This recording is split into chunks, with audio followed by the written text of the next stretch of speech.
گڑیا اور خزانے کا ملنا۔ گاؤں نورپور پنجاب کے علاقے میں واقع تھا۔ یہ ایک چھوٹا سا گاؤں تھا جہاں کی زندگی سادہ اور پرسکون تھی۔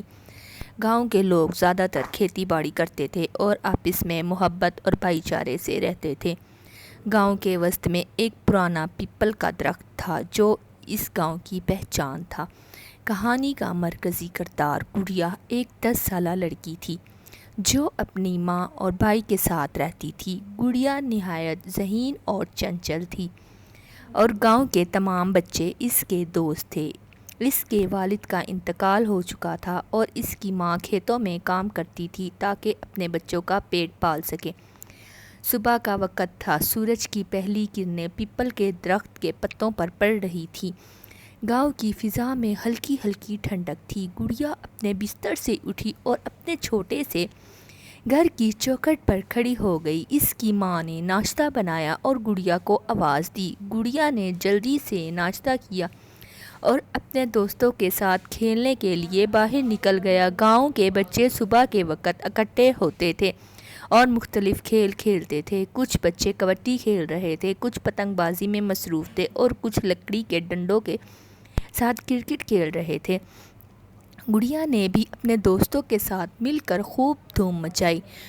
دوپہر کا وقت آیا تو گرمی نے زور پکڑ لیا۔ سورج اپنی پوری آب و تاب سے چمک رہا تھا اور ہر چیز تپ رہی تھی۔ گاؤں کے لوگ دوپہر کے کھانے کے بعد تھوڑی دیر آرام کے لیے اپنے گھروں میں چلے گئے۔ گڑیا کی ماں کھیتوں میں کام کر رہی تھی اور گڑیا نے اسے دوپہر کا کھانا پہنچایا۔ کھیتوں میں کام کرنے والے لوگ پسینہ بہا رہے تھے اور اپنے کام میں مصروف تھے۔ کچھ لوگ فصل کاٹ رہے تھے، کچھ پانی لگا رہے تھے اور کچھ فصل کی نگرانی کر رہے تھے۔ گڑیا کی ماں بھی اپنی پوری محنت سے کام کر رہی تھی تاکہ اپنے بچوں کا پیٹ بھر سکے۔ گڑیا دوپہر کے وقت اپنے دوستوں کے ساتھ کچھ دیر کھیلنے کے بعد ایک پیپل کے درخت کے نیچے بیٹھ گئی۔ وہاں اس نے اپنے دوستوں کو کہانیاں سنائیں اور مختلف کھیلوں کے بارے میں باتیں کی۔ شام کا وقت آیا تو گرمی کا زور کچھ کم ہو گیا۔ گاؤں کے لوگ اپنی شام کی سرگرمیوں میں مصروف ہو گئے۔ کچھ لوگ اپنے مویشیوں کو چرا رہے تھے، کچھ چائے کے ہوٹل پر بیٹھ کر گپ شپ کر رہے تھے اور کچھ اپنی شام کی عبادت میں مصروف تھے۔ گڑیا نے شام کے وقت اپنے بھائی کے ساتھ مل کر مویشیوں کو چرایا اور اس دوران اس نے اپنے بھائی کو مختلف کھیل سکھائے۔ دونوں بہن بھائی مل کر خوب ہنستے اور کھیلتے رہے۔ گاؤں کی فضا میں شام کی اذان کی آواز گونجی تو گڑیا کی ماں نے انہیں گھر بلایا۔ گڑیا اور اس کے بھائی جلدی سے گھر واپس آ گئے۔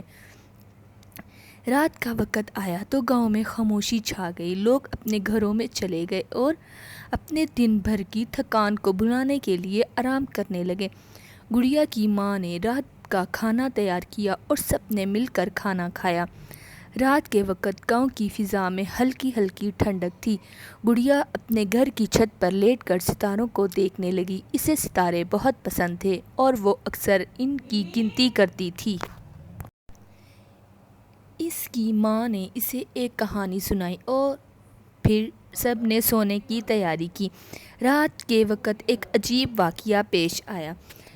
گاؤں کے ایک بزرگ نے خواب میں دیکھا کہ پیپل کے درخت کے نیچے ایک خزانہ دفن ہے۔ اس نے یہ خواب گاؤں والوں کو بتایا اور سب لوگ اس بات پر حیران ہو گئے۔ گاؤں کے لوگ اس بات کی تحقیق کرنے لگے اور پیپل کے درخت کے نیچے کھدائی کرنے کا فیصلہ کیا۔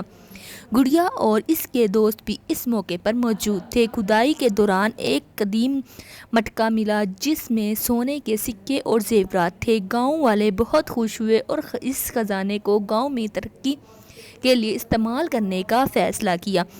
دن کے اختتام پر گاؤں میں خوشی کی لہر دوڑ گئی۔ لوگ اس خزانے کو گاؤں کی ترقی کے لیے استعمال کرنے کی منصوبہ بندی کرنے لگے۔ گڑیا اور اس کے دوستوں نے بھی اس دن کو ہمیشہ یادگار بنایا۔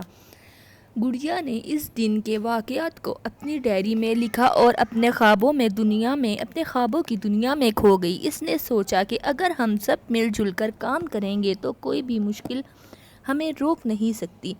اس نے اپنے بھائی کے ساتھ مل کر مستقبل کے خواب دیکھنے شروع کر دیے۔ کہانی کا اختتام خوشی اور امید کے پیغام کے ساتھ ہوا۔ گڑیا کی زندگی میں یہ دن ہمیشہ یاد رہے گا اور اس کی یادیں اسے ہمیشہ مسکرانے پر مجبور کریں گی۔ گاؤں نور پور کی کہانی ہمیں سکھاتی ہے کہ محبت اور اتفاق سے ہم کسی بھی مشکل کا مقابلہ کر سکتے ہیں۔ پھر ملیں گے ایک نئی کہانی کے ساتھ۔ اللہ حافظ۔